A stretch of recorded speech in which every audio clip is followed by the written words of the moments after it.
fácil para os irmãos lerem a Bíblia e conhecer os livros da Bíblia.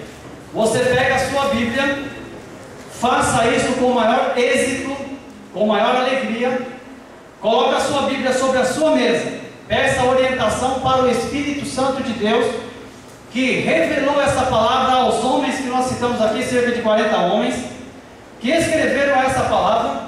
Você peça orientação para Deus, para o Espírito Santo. Tem uma regra básica, como teve uma regra para nós encontrarmos os livros do Novo Testamento, tem uma regra básica para nós aprendermos os livros da Bíblia. Os irmãos pegam a sua Bíblia, colocam ela sobre a sua escrivaninha, sobre a sua mesa, e viram um indicador de página. Todo mundo aí, toda a Bíblia tem um indicador de página.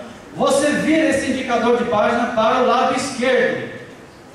Para o lado esquerdo. Olha os irmãos ver, façam aí para vocês verem como é fácil.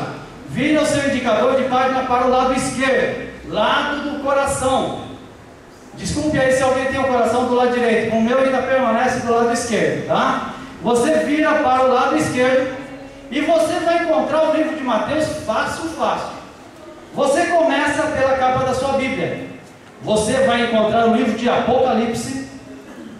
Depois você vai encontrar a terceira carta de João, segunda carta de João, primeira carta de João, segunda carta de Pedro, primeira carta de Pedro, Tiago, Hebreus, Tito, Filemão, segunda carta de Timóteo, primeira carta de Timóteo, segunda carta aos Tessalonicenses, primeira carta aos Tessalonicenses, Colossenses, Filipenses, Efésios, Gálatas, segunda carta aos Coríntios, primeira carta aos Coríntios, carta aos Romanos, Atos dos Apóstolos, Evangelho segundo escreveu João, Evangelho segundo escreveu Lucas, Evangelho segundo escreveu Marcos e Evangelho segundo escreveu Mateus.